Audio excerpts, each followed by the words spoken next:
Now, from the Ford Sports Desk, KOMU 8 Sports. Well, after what Mizzou fans have watched these past 3 Saturdays, it's easy to understand why anyone would be pessimistic when describing the current state of the football team.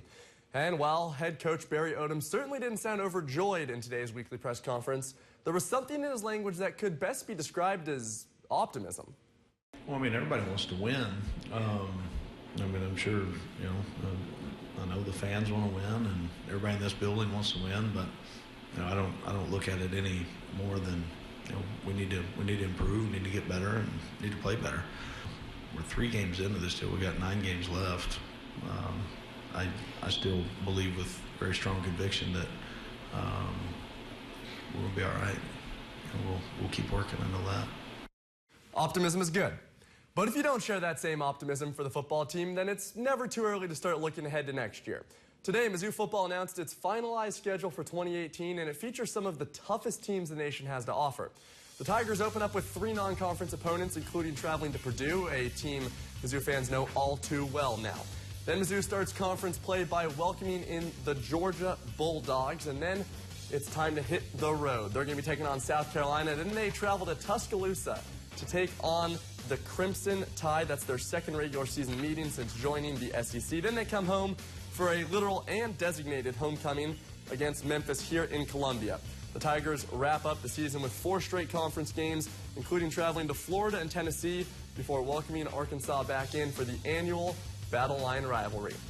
15-3 is pretty good. 9 straight wins, even more impressive. Tonight, though, Tolton softball focused on a little more than just adding another number to the wins column. It's Military Appreciation Night for the Trailblazers, where they're raising money for Welcome Home, a charity serving veterans. The Mizzou ROTC was on hand to present the colors. And for Tolton, well, Paige Bedsworth was dealing. She struck out the first 6 batters she faced, tossed a perfect game, and, oh yeah, struck out 17 of the 18 batters she faced. And one more thing, she's a freshman, and this is her 2nd perfect game of the year. Tolton goes on to get the win, 1-0. In Major League action, October's closing in fast. That's great news for people who like bonfires, trick-or-treating, and football that starts to matter. Not so much for Cardinals and Royals fans. Both teams find themselves 4.5 games back of their respective wildcard races and absolutely desperate for wins. Jack Flaherty hoping to get the Redbirds one of those wins on the mound. In trouble early, bottom 2nd, already down 1, and Patrick Kevlahan, yeah, that's trouble. Or not, Tommy Pham gets to it. Run comes in to score, though, on the sac fly. Reds take a 2-0 lead. In the 8th, Cards looking to tie it up, and we got a tie game. Dexter Fowler with a towering shot to right center, just over the wall, and the game's tied at 6. In the 9th, Matt Carpenter, 2 down, looking to make something happen, and yeah, that's not quite going to cut it. Pops out to you in the inning, so we got extra baseball, free baseball. In the 10th, Dexter Fowler, again, down the line. Pham comes in to score. Cards take a 7-6 lead. Just a couple batters later, for good measure, Paul DeYoung into left field.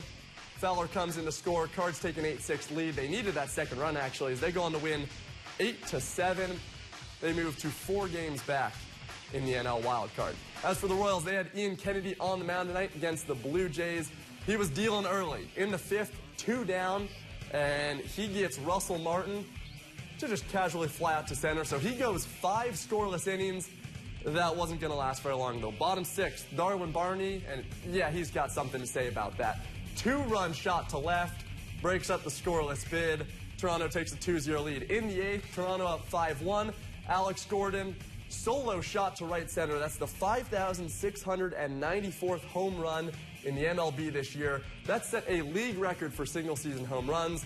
But unfortunately for Royals fans, wasn't much for team achievements on the night. They fall 5-2, move 5 back in the AL wildcard race. And that is going to do it for sports.